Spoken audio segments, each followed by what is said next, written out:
자, 오늘 우리가 함께 파헤쳐볼 흥미로운 주제는 바로 8,580만 달러의 가치를 지닌 걸작의 해부학입니다. 8,580만 달러라니 숫자만으로는 감이 잘 안 오실 수도 있는데 그야말로 천문학적인 가치죠. 마크 로스코라는 이름 다들 한 번쯤 들어보셨을 텐데요. 이 평범해 보이는 캔버스 한 장이 대체 어떻게 전 세계 미술 시장을 뒤흔든 뉴스의 중심이 되었는지 그 짜릿한 비하인드 스토리를 저와 함께 하나하나 뜯어보시죠. 1181%. 와, 이건 진짜 입이 떡 벌어지는 수익률 아닌가요? 솔직히 주식이나 코인 시장에서도 이런 숫자 흔치 않잖아요. 골드만삭스 은행가에서 미술상으로 화려하게 변신한 로버트 무누친이 거둔 엄청난 결과인데요. 금융계의 그 예리한 촉이 예술이라는 자산과 딱 만났을 때 어떤 엄청난 폭발력을 내는지 아주 단적으로 보여주는 숫자입니다. 조금 더 구체적으로 들어가 보죠. 2003년에 무누치는 이 그림을 670만 달러를 주고 샀습니다. 적은 돈은 아니죠. 그런데 2026년 소더비 경매에서 이걸 익명의 입찰자에게 무려 8,580만 달러에 팔아버립니다. 그러니까 가만히 앉아서 7,900만 달러의 시세 차익을 말 그대로 그냥 챙긴 거예요.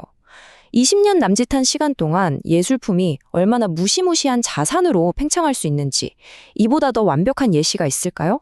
그럼 여기서 당연히 이런 궁금증이 생기실 겁니다. 아니 대체 어떻게 은행가 출신이 어떻게 캔버스 하나로 7,900만 달러나 되는 수익을 낼 수 있었을까요? 겉으로 보기엔 솔직히 그냥 색깔이 칠해진 네모난 추상화잖아요.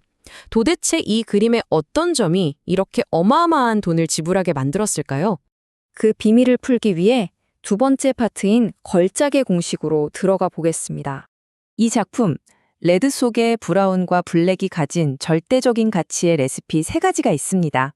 첫 번째는 그야말로 뿜어져 나오는 붉은색 펠레트입니다. 스포츠카 매니아들이 특정 컬러에 열광하듯 로스코 수집가들은 이 빛나는 붉은색 캔버스에 엄청난 프리미엄을 기꺼이 얹어주거든요. 두 번째는 1957년이라는 시기예요. 로스코의 기량이 최고조에 달했던 1950년대 완성기 작품은 시장에서 가장 구하기 힘든 레어템이죠. 마지막 세 번째는 압도적인 스케일입니다. 8피트, 거의 2.3m에 달합니다. 이건 그냥 거실에 거는 장식품이 아니라 마치 예배당에 들어선 것 같은 웅장한 몰입감을 줍니다. 자, 다음으로 살펴볼 부분은 혈통 출처 그리고 감정에 관한 이야기입니다. 그림의 가치를 따질 때 그 그림이 거쳐온 역사는 정말 무시할 수 없거든요. 1957년에 세상에 나온 이 그림은 처음엔 필리스 램버트가 그 유명한 시그램 컬렉션을 위해 샀습니다. 놀랍게도 무누친이 낙찰받기 전까지 시그램 빌딩 내부에 실제로 설치됐던 유일한 로스코 작품이었어요. 그러다 2003년 무누친을 거쳐 2020년 소더비의 익명 수집가에게 넘어가게 된 거죠. 이 화려한 여정 자체가 하나의 서사가 되는 겁니다.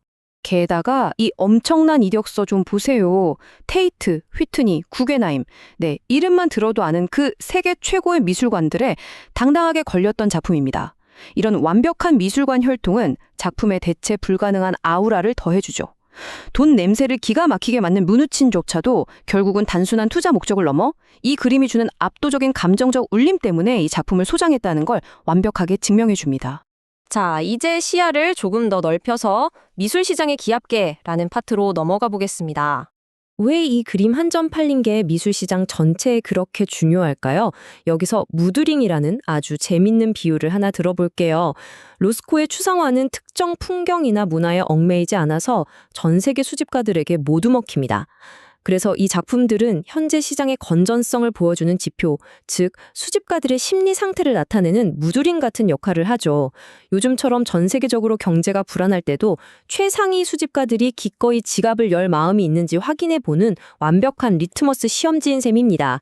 소더비의 전문가 데이비드 갤퍼린이 딱 이렇게 말했죠. 지금은 활력을 주는 순간이다. 시장이 정말 부양되는 것을 느낀다. 라고요. 아그네스 건드나 SI 뉴하우스 같은 거물들의 컬렉션이 쏟아져 나온 이번 봄 경매가 얼마나 뜨거운 열기와 기대감 속에 진행됐는지 이 짧은 한마디가 전부 다 설명해주고 있습니다. 이 수치들을 나란히 비교해보면 정말 흥미로운데요. 이번에 8,580만 달러를 찍은 1957년 작품이 2012년에 세워진 로스코 역대 최고가 기록인 8,690만 달러에 얼마나 바짝 다가섰는지 확 와닿으시죠. 이 작품이 경매 전에 이미 판매가 보장된 상태였는데도 이런 어마어마한 성과를 거둔 겁니다. 심지어 문우친이 갖고 있던 또 다른 1949년작 넘버1도 2,080만 달러에 팔렸어요. 로스코라는 이름에 대한 수요가 진짜 엄청나다는 뜻입니다. 그렇다면 우리는 어떻게 해야 할까요? 루스코 시장 진입하기에 대해 이야기해보죠. 여기서 여러분께 아주 뼈 때리는 하지만 현실적인 질문 하나 던져볼게요. 우리 솔직히 수천만 달러짜리 로스코 살 돈 없잖아요. 그쵸? 그렇다고 방법이 아예 없는 걸까요? 8,500만 달러를 통째로 태우지 않고도 이 역사적인 예술가의 작품에 투자할 수 있는 틈새 시장은 과연 없을까요? 정답은 바로 초기 작품을 노리는 겁니다.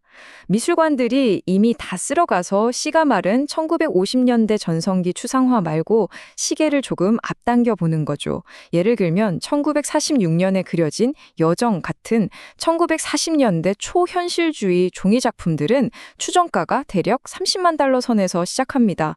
어때요? 수천만 달러를 듣다가 30만 달러를 들으니까 갑자기 엄청나게 합리적이고 접근해 볼 만하게 느껴지지 않나요? 이게 단순히 가격만 싸서 뜨는 게 아닙니다. 최근 2023년에서 24년 사이에 루이비통 재단에서 아주 대규모 회고전을 열었거든요. 이 전시가 로스코의 초기 종이 작품들의 엄청난 예술적 정당성을 팍팍 실어줬습니다. 최고 권위의 미술관이 이 실험적인 작품들의 가치를 인증해 주니까 트렌드에 민감한 젊은 수집가들의 수요가 확 몰리면서 시장 판도가 극적으로 바뀌고 있는 거죠. 자, 오늘 준비한 분석을 마무리하면서 여러분께 이런 도발적인 질문을 하나 남기고 싶네요. 만약 그림 한 점이 시장 전체의 심리를 보여주는 무드링이라면 8,580만 달러라는 이 엄청난 숫자는 과연 전 세계의 거대한 부가 다음으로 향할 곳에 대해 어떤 시그널을 주고 있는 걸까요? 예술품은 이제 단순히 벽에 걸어두고 감상하는 걸 넘어서 글로벌 자본이 움직이는 거대한 대체 자산이 되었습니다. 오늘 파헤쳐본 이 경매의 이면이 여러분의 호기심을 짜릿하게 자극했기를 바랍니다. 저는 다음 분석에서 더 흥미로운 통찰로 돌아오겠습니다.